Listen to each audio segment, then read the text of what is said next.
Morning. Here we are again, getting ready for the start part 3 of this. Didn't realize I have that icon. Thought I had it set to only be on there at the end of my thing. So apologies. Let's see if I can do anything about that. Let's see if I can reposition my window a little bit here. Let's see. Gonna have to stop and, well, let's see, we're gonna have to give it a minute, see if it'll catch up and see what kind of my streaming is doing here. I'm trying to get the positioning so that the icon is not right at the bottom.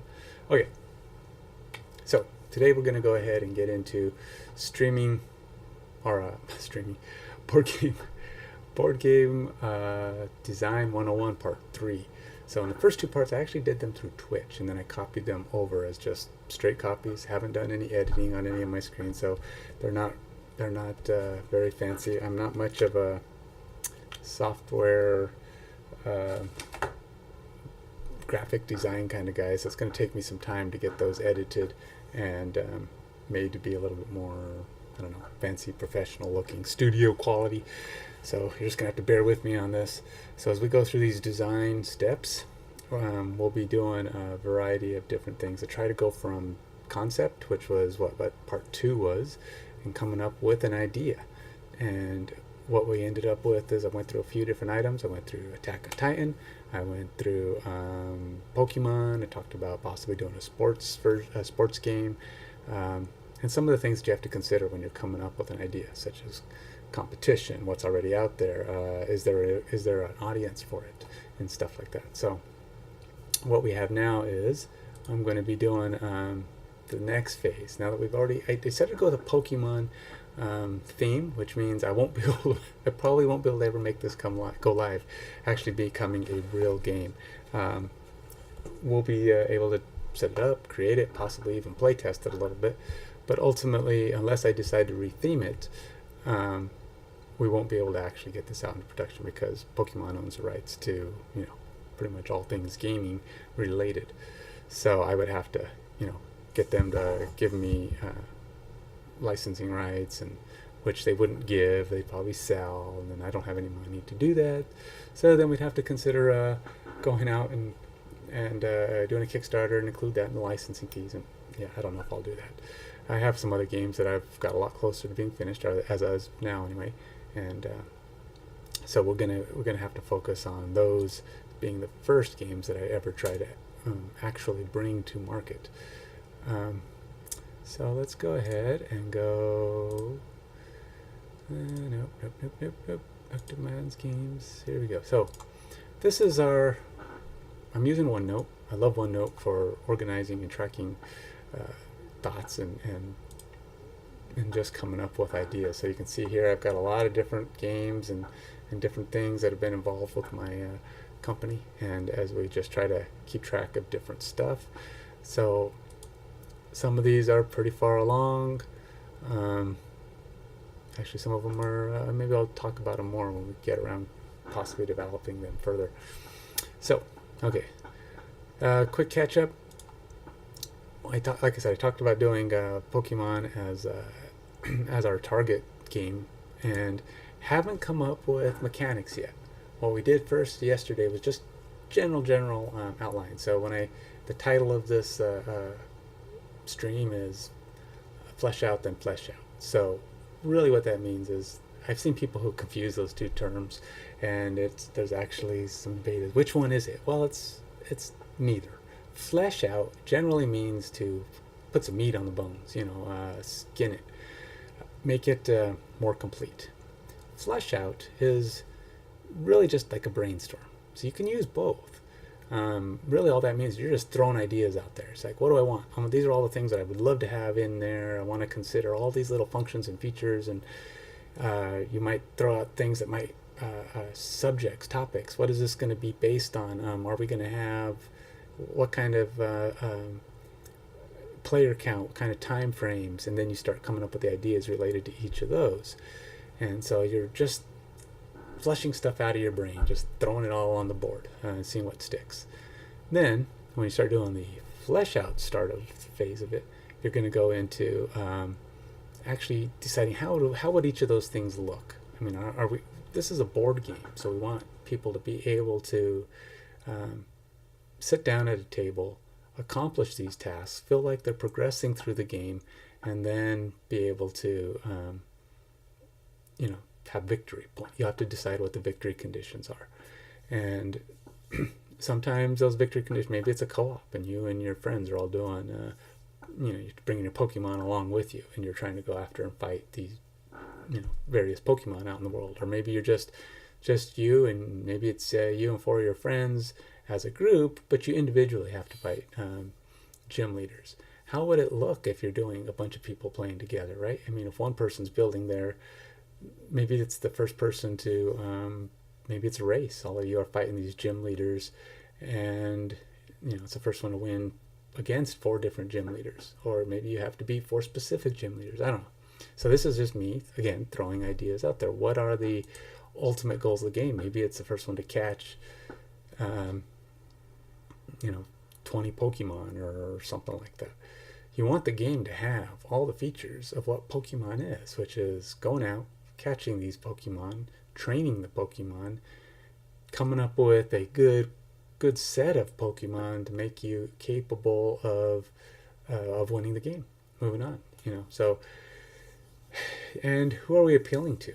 Are we appealing to the hardcore anime people who are going to know every detail of the cartoons? Are we just appealing to the TCG guys, giving them something different to play? There's hundreds of thousands of players out there who have played Pokemon, kids and adults, and so you have to consider all these different things. So what are we targeting?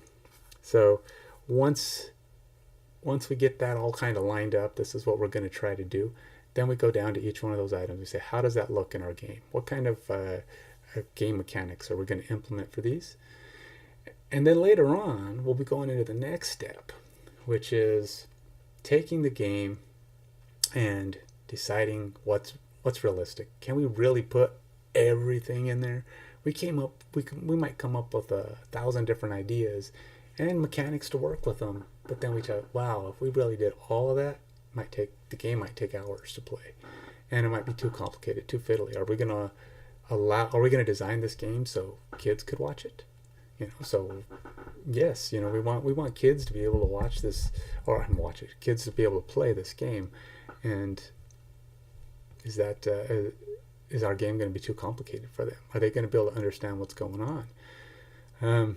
So yesterday, when I was just kind of throwing out the basics of the game, let's see, I had just this stuff. This is what I did once we came up with the idea, started throwing out what we might want in there.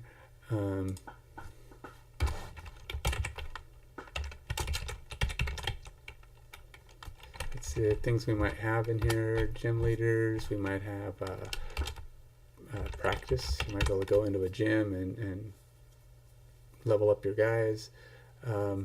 Again, I haven't done any mechanics here, so as we start putting this stuff together, we'll have to decide what mechanics work for that particular feature.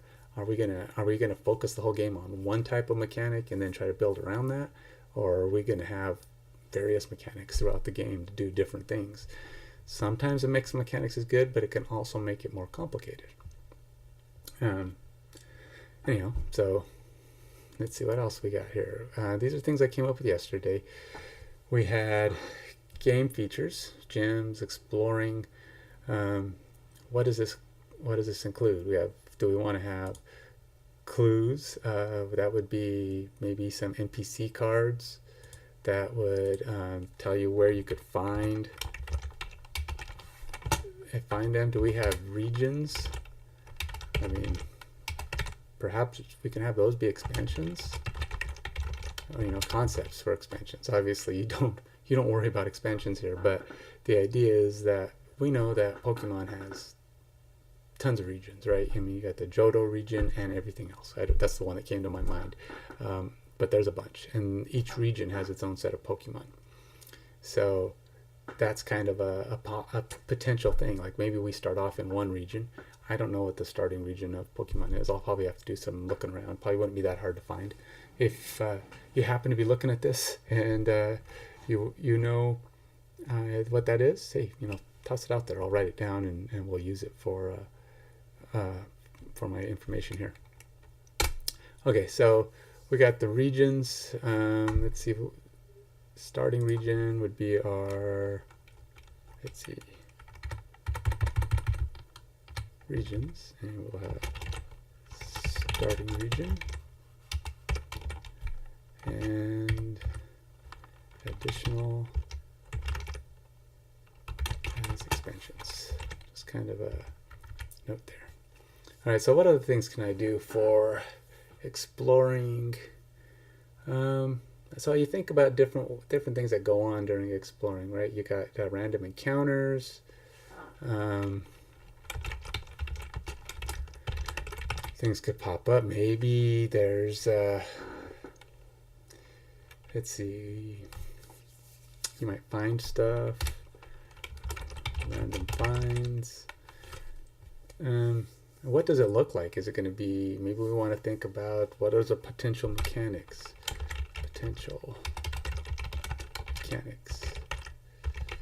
This could be cards, flipping cards.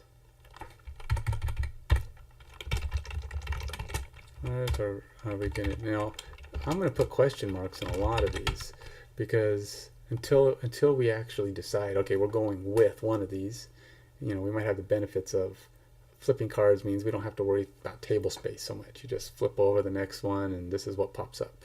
So that's a pretty easy thing. You're not really walking around, but maybe that environment as you're just kind of checking things out, you're flipping these cards, and each card could be, each deck you might have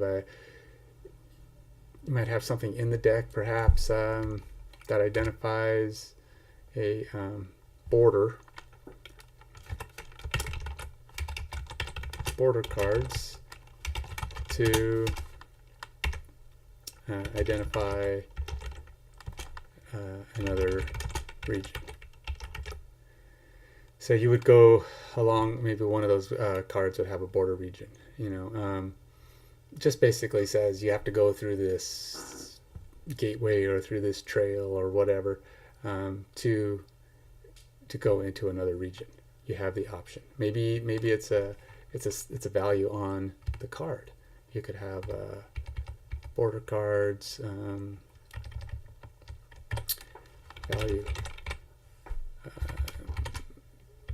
I'll say border cards would be a mark or value to identify another region.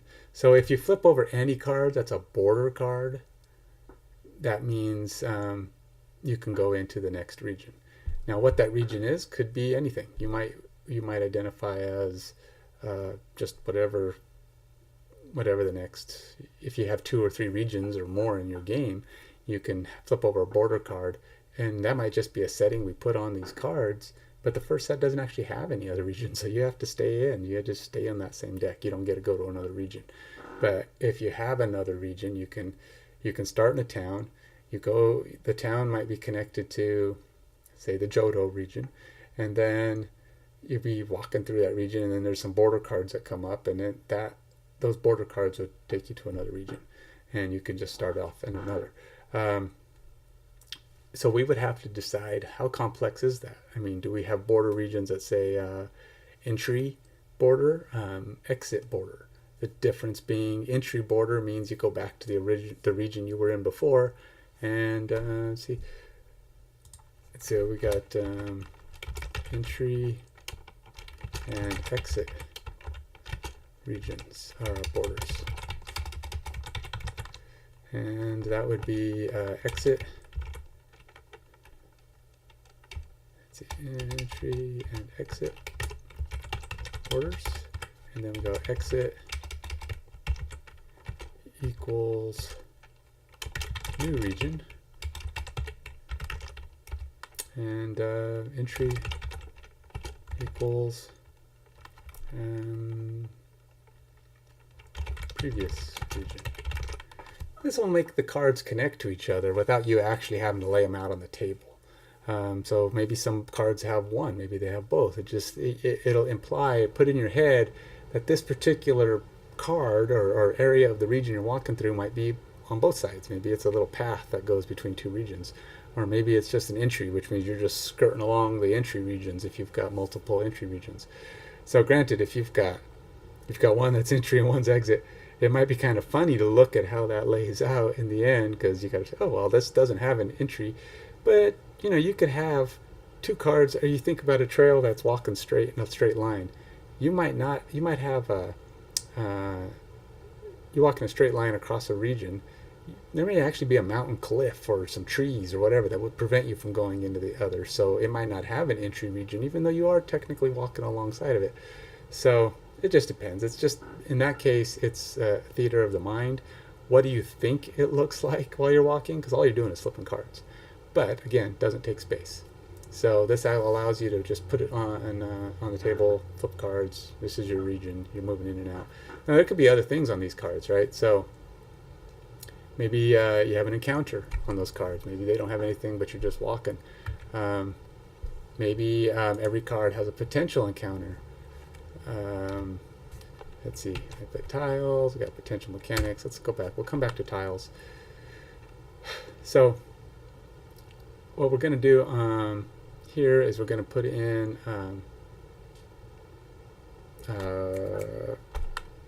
counters or we wanted to figure out, let's see, encounters. Sorry. So how is this going to look? Do we want to have this be potential encounters, meaning dice roll or another deck?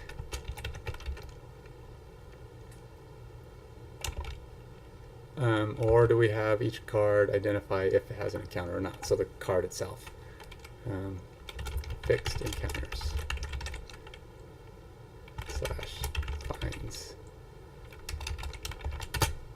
So what that is would be every card, every a region card has the encounter printed on it. It won't tell you which Pokemon. So okay, my idea is that if you have an encounter, say you encounter a Pokemon. Now one of the things I've noticed that Pokemon is always a one-on-one battle, right? I mean, I don't think you ever really go out into the world and even when Ash would be out there in the cartoons, even I think he'd find a Pokemon and it was him versus that Pokemon. And when you're fighting in the TCG, it's each Pokemon fights its one-on-one. So there's never going to be like a RPG game where you might walk into a room and there's 20 creatures in the room ready to beat up on you. It's really just going to always be 1v1. Now, not to say there won't be another one immediately after that, and you might be kind of wounded, but it's always 1v1. And that being said, we want to make those battles decent, where you get to use your skills and the strength that your Pokemon has encountered, but you don't want them to be long fights, right? Because you have other people sitting at the table with you. I mean, you could make this a one-on-one and you're just going to go out on an adventure, and hopefully we'll be able to do that, because a lot of games, it adds to the saleability if the game can do one player. Give you a chance to build up your deck and go out and fight these Pokemon out there in the world. It might also give you an advantage to maybe start thinking ahead. What if your deck that you play in your Pokemon tournaments, those cards could come, maybe you build your deck, and if all the kind of cards that they create could in some way be used on the game, you could use your deck as your guys in the game, and you can almost test your deck against the board game, right? Go out and fight the monsters. Of course, again, just brainstorming. Don't know that would work, because I don't know that the game would support being able to utilize the cards of a TCG. But by doing that, you you might be able to bring others into it. So like the game itself might have its own decks, or you might be able to do your own tweaking and stuff for the cards in the game.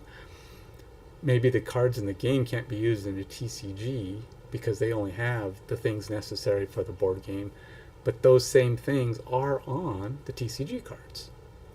And the TCG can then, might ignore some stuff because you don't need all the stuff that the TCG cards have, but you can put them in the game to test your abilities. So one of the drawbacks, of course, is the game isn't going to necessarily be able to match you're basically going your Pokemon versus their Pokemon, the wild Pokemon, unless you're fighting a gym leader. Maybe you only want to fight gym leaders. I don't know if that's all possible, because we're just getting going, and what's possible is kind of what we're doing here. We're throwing all the possibilities out, going to write them all down, and then eventually we're going to go, okay, that's not possible. We're not going to be able to do that.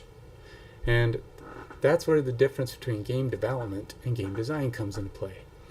So a lot of companies have game developers and game designers. And I believe game designer is the guy with he's the idea man. He's the guy or woman. They're the ones that come up with the idea. They write it all down. They might even have all the rules. They have a game that might even be fully fleshed out enough to sit down and get game testers in it. But a lot of times they really like particular things. They really get tied to their game. So some companies actually have a separate game developer, or if you sell your game to a publisher, they have a game developer on staff who would look at your game and go, this is a good game, but it runs too long. We need to figure out how to cut it. And they're going to find those things that are, in their eyes, flawed, or run against their time limits, or maybe it's just too fiddly, and they're gonna cut and chop. Now, that can be very frustrating to the game designer because they may have really liked that feature and say, "Oh, come on, we really need the gyms. The gyms are key to the game." But you may or may not end up with it if you sell it to someone else to handle it, and in your eyes, it may lessen it. But as a game designer, you've got to be able to let things go. I mean, if you can develop your own games, and there's plenty of guys out there who've done it. There's some really good game designers out there. We got UA Rosenberg, Eric Lang, is it Stonemeyer? Is it Jamie Stonemeyer? Stonemeyer, I know. I can't remember his first name. I think it is Jamie. Might be getting him. Jamie is also on the Secret Cabal, so that's a different Jamie, though. So I don't know for sure if I'm getting my names mixed up. But Stonemeyer Games, the leader of that company, he's a one-man band from what I understand. He can do all of this stuff, and that's awesome. If you can design your own games, do the graphic design, do the development, do the game testing. I mean, obviously you can't game test by yourself. You always have to get someone else involved for that. But if you're a one-man band, it makes it easier to get games out, and he makes some amazing games. I would expect by now he's got people working with him, helping him do that stuff. But I think early on he was pretty much doing it all on his own. There's a few other really good game designers out there who can do the whole thing. They can do the development and the design, and you have to kind of be able to do that, and that means being able to let go of ideas. Because I'm throwing down a bunch of stuff here, and I'm thinking, hey, this is going to be great, but ultimately maybe not. Maybe I say, no, that's just too much, too fiddly, gotta let it go. Anyway, so again, question marks, ultimately when I'm just doing the flush out, where I'm throwing all the ideas down, and I'm throwing out question marks because I have no idea if that's going to be the final version. I have to decide if that's what I want, so you got to write it all down. And then the question mark might either go away, or maybe we implement it in some way different from what we originally planned for.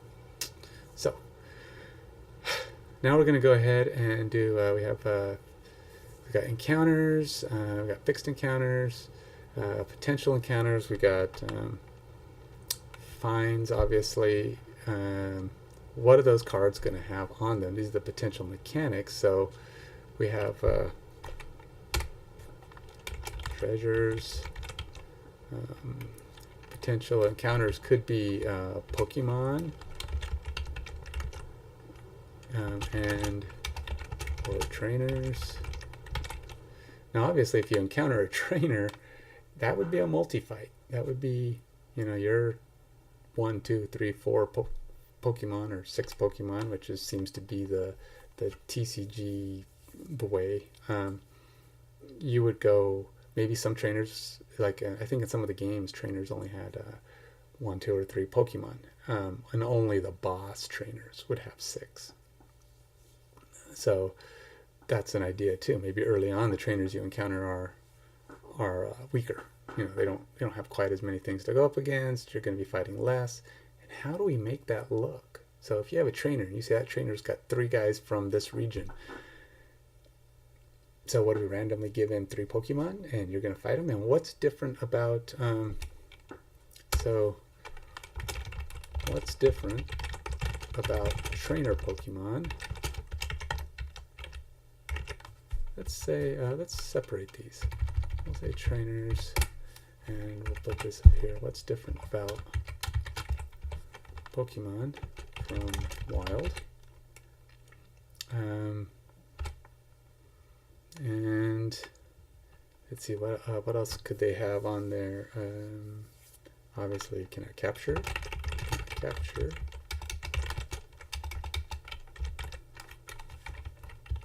And Pokemon that are out there, you obviously can capture them. Can capture. And this is crucial. So we know that I'm not putting question marks on Pokemon and trainers, because fact is, those are, I mean, that's absolute must. You got to have Pokemon out there. Now, whether trainers are going to be just randomly out there, or if they're going to be a fixed number of trainers, you maybe you in the wild, you see, I don't even remember, did Ash? No, I don't think so. I don't think the trainers actually level up. I think it's just your Pokemon that get stronger. I don't remember. Yeah, I think it's just your Pokemon getting stronger, and you just, because the Pokemon, the trainers are really never in danger, right? I mean, they're not involved in the fight. On the cartoons, maybe occasionally the trainers take damage or get beat up or whatever, but we're not going to go into that. That's taking a step into an area that's going to complicate things.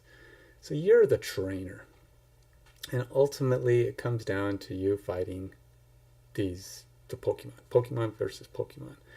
So to defeat them, you're basically going up against their creatures. Okay. But so what do you gain? Maybe it's different stuff you gain. So you're going up against trainers. You can level multiple Pokemon.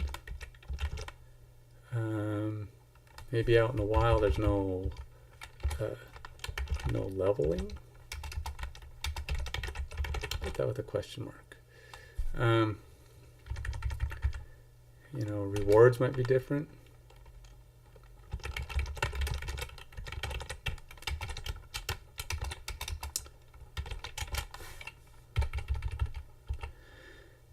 So, yeah, it's kind of an interesting thought exercise to kind of come up with how do we want to make Pokemon in the wild differ from the Pokemon you fight against trainers, other than the fact that you're fighting more than one. So you're going to have you might fight 2 or 3, but why is that different other than you don't get to catch them, right? So what are you going to get from a trainer? Yeah, he's out there, but you got to have some kind of a reward for fighting him, right? Do they give you, maybe they give things that you don't, like in Pokemon Wild, you may only capture. No rewards.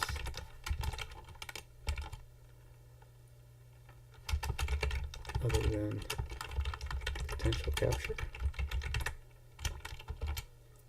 this is kind of where you decide what experience is. Maybe, there is experience, but, how are we going to track experience? What makes your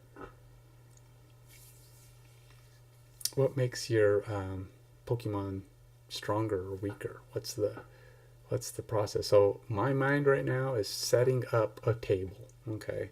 So as I sit here, I haven't written down everything, but I'm like, okay, you might have 6 Pokemon, all with varying strength and skills, but you want to be able to call upon them upon your entry into a fight, right? Who's gonna fight this guy? Do you get to go into every fight with 6 Pokemon? Do you get to go into a fight with one? It's always one-on-one, but if you happen to lose, can you pull out another one? Or is it just you versus him? You pull out something. If you win, great. If you don't, then you're out of luck. Maybe you have to decide to capture, but you also got to be careful about not knocking them out. There's strategy in that. Strategy in when to attempt capture. So currently in my mind, I'm thinking, okay, so this would be different. So what if we do kind of, so I'm starting to think mechanics, all right? So you got to kind of think, as you have each idea come up, your mind should always be trying to guide yourself towards mechanics, right? Because this trainers and encounters piece, even without everything else, this is the meat of the game. This is what Pokemon's all about. Capturing, fighting trainers. And hopefully your guys get stronger along the way. And so this is the crucial amount right here. This is the gist of what Pokemon's all about. So we're gonna, we'll highlight this, just kind of mark it as, this is the important stuff, right? So now we're gonna go ahead and go, okay, well, we're creating this potential output. Now, one of the things you have to consider, this main gist here that I'm talking about, this is Pokemon Master Trainer, right? I mean, if you've played Pokemon Master Trainer, a very long, kind of painful game, this is what they're doing. Encountering Pokemon, catching Pokemon. Actually, I don't know if you fight trainers in that game. It's been a long time since I played it, but I know you definitely are just always going up against Pokemon, trying to capture better Pokemon to go fight like the legendary Pokemon. I'm not going that direction. I think for me, it's about you becoming a master trainer, right? You're starting off with next to nothing. Maybe everybody gets to start just like in the video games. You get to start with a Pokemon, or maybe you don't. Maybe you just walk around and you're just trying to catch, or maybe the very first step in a game is you attempt to catch Pokemon, and there's you doing some random stuff to catch Pokemon, and maybe that's how you determine first player. First person to catch one is first player. First person to go on until someone catches, and maybe there's 10 of the common basic Pokemon out there, starting Pokemon for maybe all the games. You got Bulbasaur, Pikachu, Squirtle, and Piplup. I don't know. I'm just throwing the ones out that I kind of know as starters. I haven't played all the video games, and I certainly don't remember all of the Pokemon. There are hundreds and hundreds of them now. It may even be over 1,000 versus when I started playing, when it was just the first 3 I mentioned. In time they've added more and more and more, and it's kind of overwhelming if you're trying to remember all that. But hey, that can always be, if the game's popular, you can add more. But you want it to be a game where everybody can sit down at the table, hopefully the adults and the kids, being familiar with what it is, and be able to just play through it. And know that the game's going to end sometime soon. You have a progression that gets you to the end of the game. So maybe there's short versions, or you don't have to catch as much. Maybe the end trainers are weaker.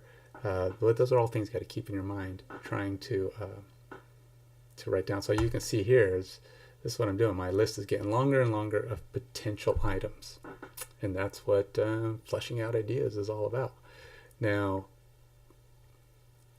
at some point we're going to have to say, okay, enough's enough. Time to start making these ideas work. And that's when we go in to the fleshing out stage, where we say, okay, we're going to make everything work.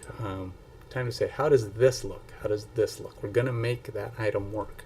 And then we're going to go on to the next item, and the next, and the next. And then we try to, then we'll have to look at how are we going to connect them all together. Maybe they'll connect together on their own as we decide how to make them go forward. So, this piece works like this piece works like that, this piece works like that.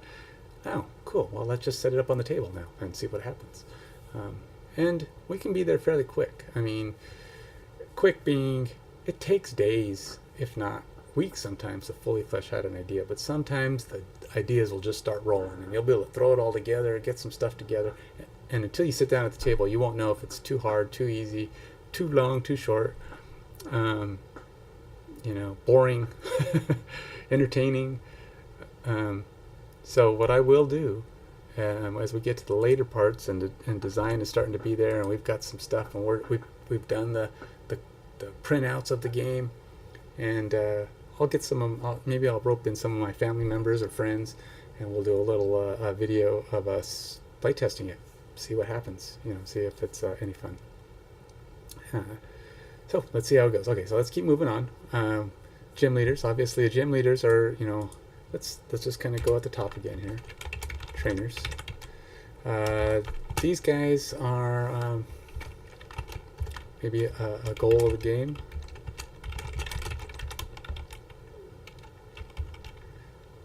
So maybe let's actually make goal of the game a category, and then we'll say goal of the game would be like defeat a number of them.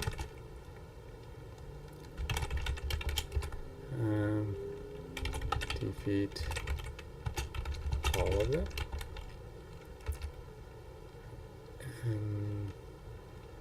Are they in a specific order? So that's something to think about when I talk about are they in a specific order. So if you're playing a game with 1, 2, 3, 4, or 5 of your friends, is this game possible? Things that help when you want to play with more players is asynchronous play. And asynchronous play is when everybody can do their thing at the same time. But also, are you playing together? I mean, what if you play with 4 of your friends and you're all doing your things separately? But if you're not traveling together, then what are you doing together? You're all just going out into the world, you fight stuff, you're looking for trainers. It's just a race, right? You're not even interacting. So you want to come up with a way for people to, maybe we have practice, and that might be what we do, fight other players and or random Pokemon trainers.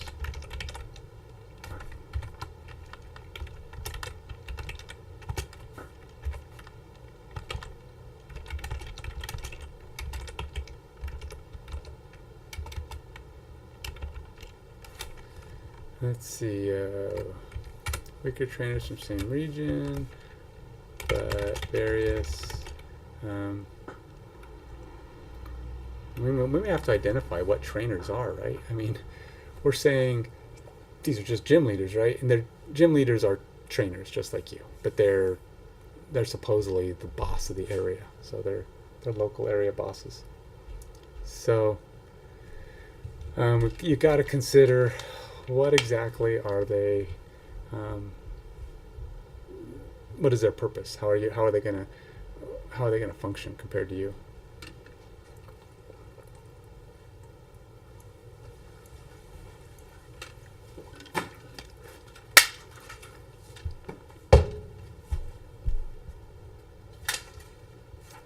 Don't tell her, she's online. What? I'm streaming.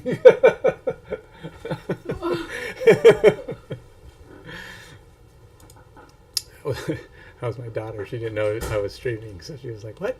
She was pulling something off the printer. So, okay. So now we're gonna go back to where we were. So let's jump back down to trainers and talk a little bit about them, just so that since one of the things you're gonna do when you're bouncing around. When you're doing the flesh out phase is you're going to jump around a little bit just because your mind's going to see something. It's going to go, do I want to call that out? Here is the gym leader part. This outline, this outline can also, it's going to be kind of the beginnings to your rule book. It's going to be the part where you write it down. And you have a table of contents. And what if somebody needs to know, okay, well, I'm fighting a trainer. What do I do? What's going on with the trainer? So trainers, they might have a fixed, maybe leaders have a fixed set of Pokemon. And it's always the same set. Always the same for that gym leader. Maybe, it's,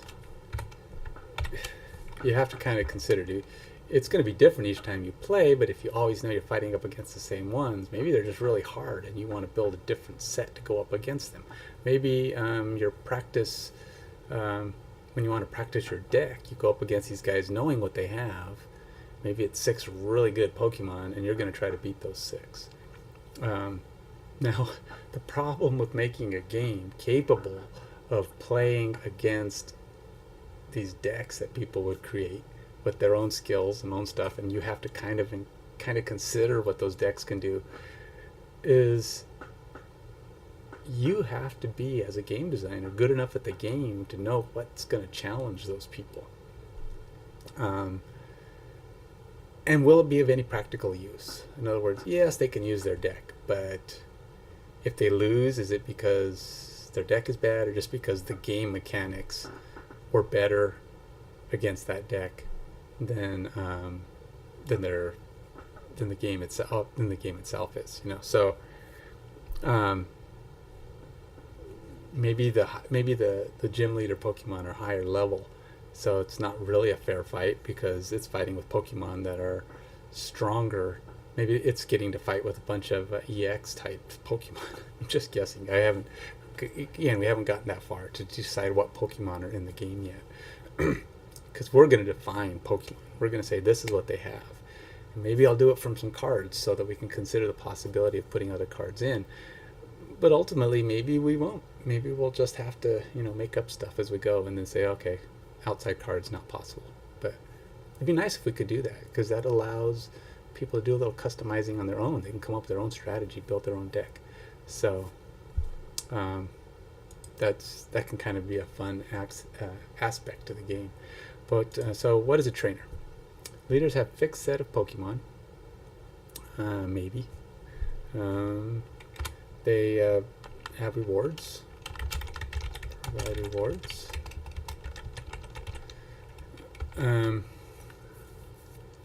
They might be a fixed region.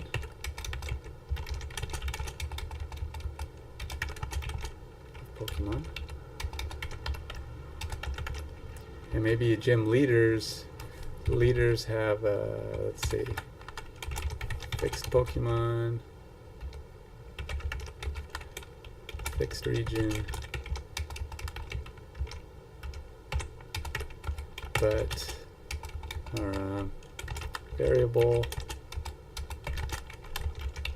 Pokemon types and resistances. No, not variable. How about variety?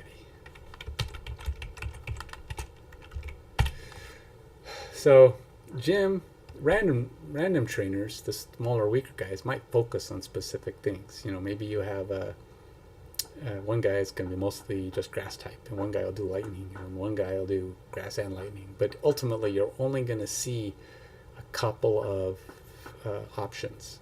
Whereas a gym leader may build his guy on a couple of different things, or maybe, maybe it's I don't. Depends on what the gyms are, right? So is it a region gym? Maybe we have different kinds of gyms. We've got a region gym and a type gym. So you might be able to fight gyms that are fire, and gyms that are for a region. Maybe that's a. I think that might be a kind of a cool concept. So you know what you're going up against when you go in there. You can plan your deck accordingly. So we might have gyms have type gyms and region gyms. So like if you go into a volcano, you would fight fire Pokemon. How about this? Succinct statements is always better.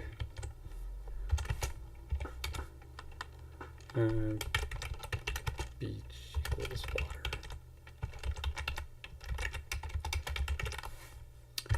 And maybe that's just maybe that's the random trainers you're fighting, It may not be a gym, but gym would just be you're fighting the best water Pokemon guy. Maybe you decide to do it differently. You want to go around and beat one of each. Maybe the game titles is beat one of each type or one of each region. Maybe those are two different victory conditions. Do I have victory conditions written down here? No. So let's define some possible victory conditions.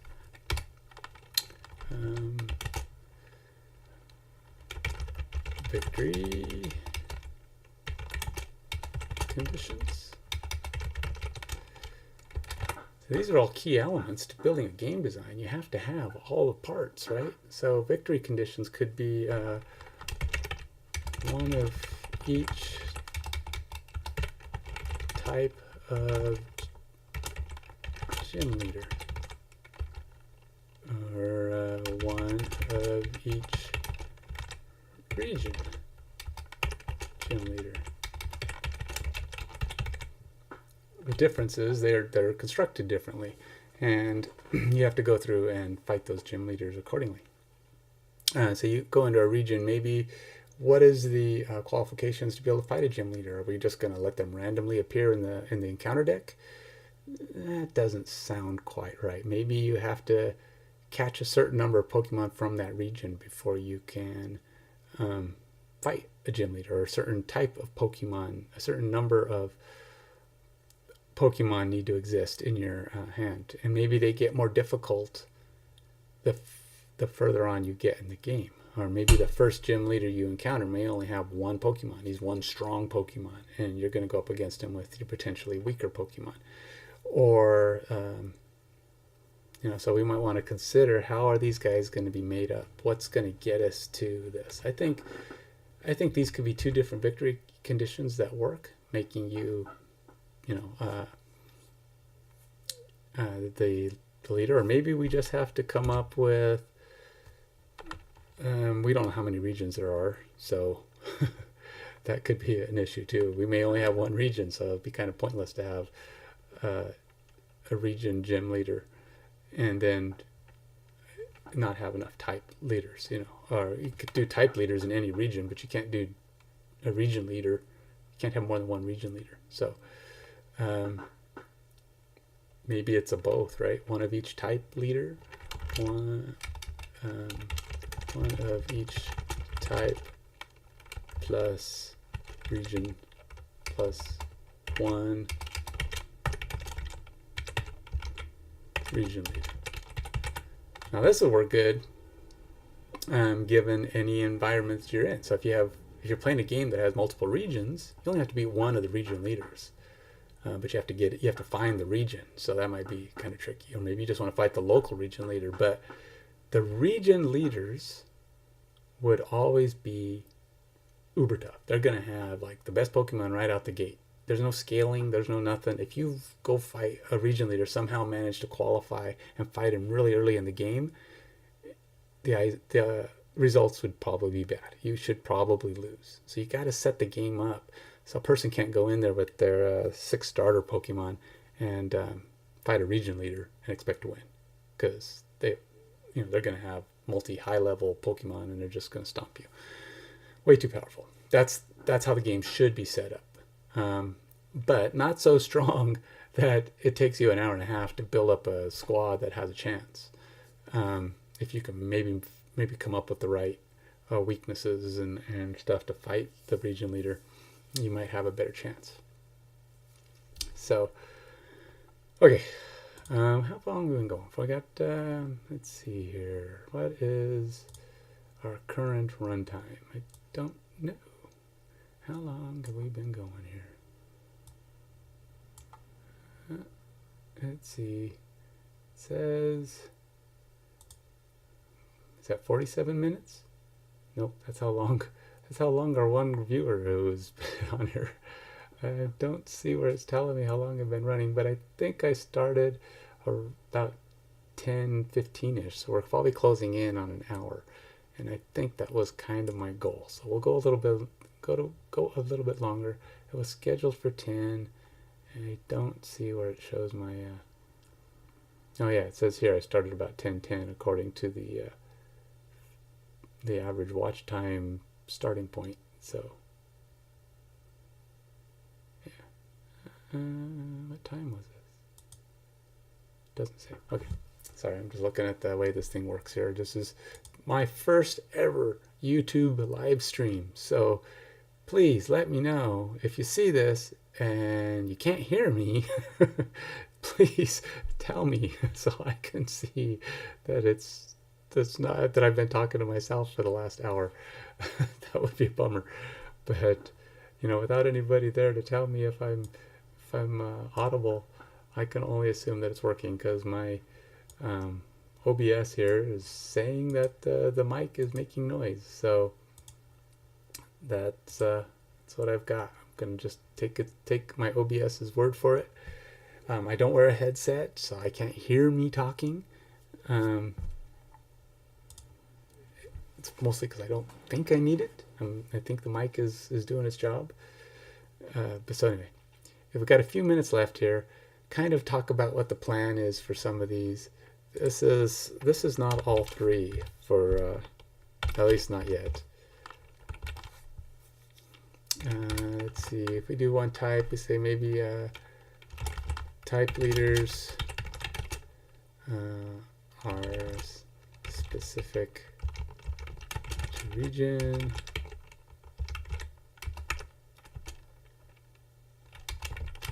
Or not. So we got to decide if we want to just let them be any kind of Pokemon, any kind of Pokemon valid to the regions in the game, which of course would only make sense because your game is only going to have the regions in it. Now, if we do allow outside Pokemon, like a deck for somebody to play, there's no limit. There won't be any limit on the players.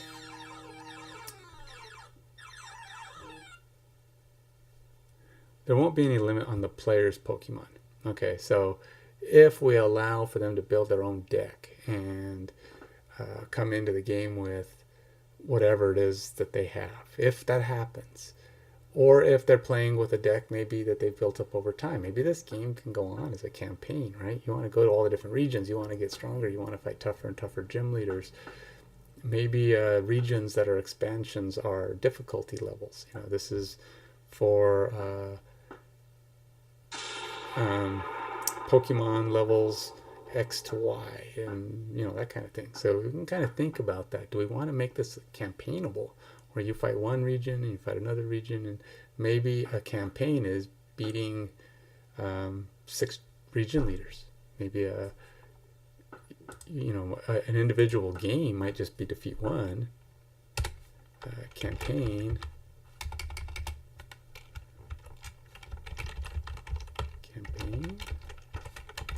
multiple region leaders.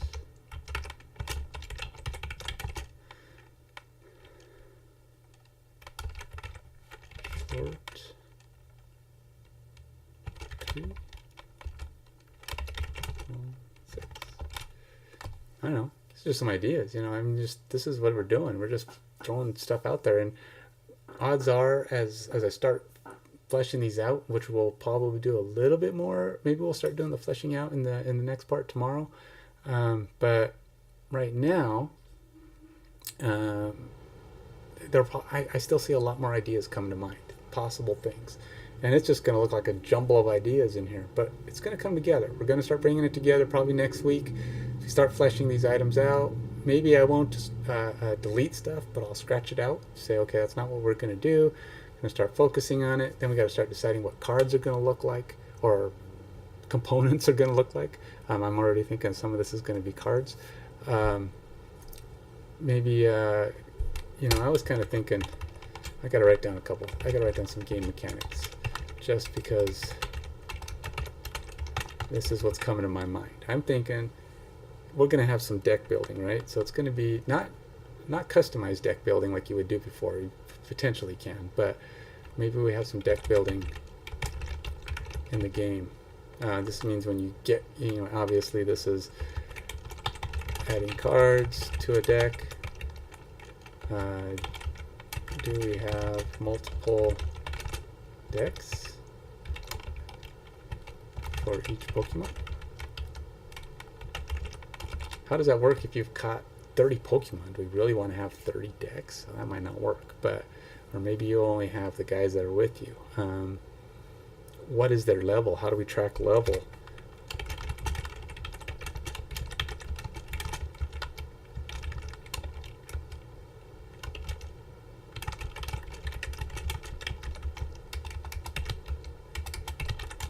These are all things that we have to consider as well. Now, Pokemon don't usually use items, right? I mean, sure, Hitmonlee or some of those guys might use a staff or a stick, but that's just part of their character. So you won't really ever give items to Pokemon. They're not going to change their sword or their shield or whatever. Now, they might, as they level up, they might gain skills, or you might give them some skills that they can do, like the TMs or the whatever the other ones are. But ultimately, it's just skills that they have. They have them or they don't have them. And eventually they may change skills. Maybe they level up and they get a new skill, or they level up and they get a better skill. Evolving, obviously, will give them new skills and abilities. Not all Pokemon evolve, so what if you have a Pokemon that's just not meant to evolve, or he only evolves once? Is he going to be weaker than the stage 2 guys? In theory, you would think so, but not always. Sometimes, like legendaries, they're only level 1, or they don't evolve, but they are, the strongest Pokemon in the game. Or oftentimes they are, depending on how, I guess, it's defined by Pokemon USA. But generally, they're pretty strong. But maybe, leveling is, it's equal. It's like if you're level 10 and you've evolved twice, you're going to be the same as a level 10 that's never evolved. Evolving is not a hindrance, it's just a stage change for your Pokemon. So the stage 2s may change their look, appearance, and some of their skills considerably more, whereas maybe a level or a legendary Pokemon gets stronger, but his skills change, maybe form. Maybe he gets more, gains some better ones, but ultimately he gets to always do his skills. He doesn't forget his stuff, that kind of thing. Anyway, I think we've been going long enough. I can't tell how long we've been going. I think it's just over an hour, and so we'll have to see how it goes tomorrow. We're going to get, I'm going to start at the same time. I'm going to try to start again at 10, assuming we don't have any interference with other things going on. I do my stream, my workout stream on Twitch, usually in the mornings, and then I start getting myself ready, plan a little bit, take a couple of notes for what I want to talk about. This is my notes now, right? So I'm going to kind of be going through here. We'll keep hashing it out, and then I'll change into a new one where we start pulling ideas out and actually making the game take form. That'll be more fleshing out. We've fleshed out a couple of the ideas on here, broke them down a little, but obviously they got a long ways to go. And it's going to be exciting. It's going to be cool to see this come together, and eventually we'll be able to put stuff on a table and start playing with it. My estimates for that? Well, if we stay consistent and I don't end up working full time, if I do end up getting a full-time job again, that's not this, I'll probably have to shift my time for this to a later part of the day, maybe 4 or 5 in the afternoon. So obviously the same people won't be able to watch both if they're somewhere else. That's too late or too early or whatever. But if you're enjoying this, do subscribe, do like, whatever. You don't have to. I'm not pushing that. This is just a fun thought experiment and practical exercise for game design, and things to think about, and as you're doing it yourself. So that's it. Thanks for joining me, and we'll see you tomorrow.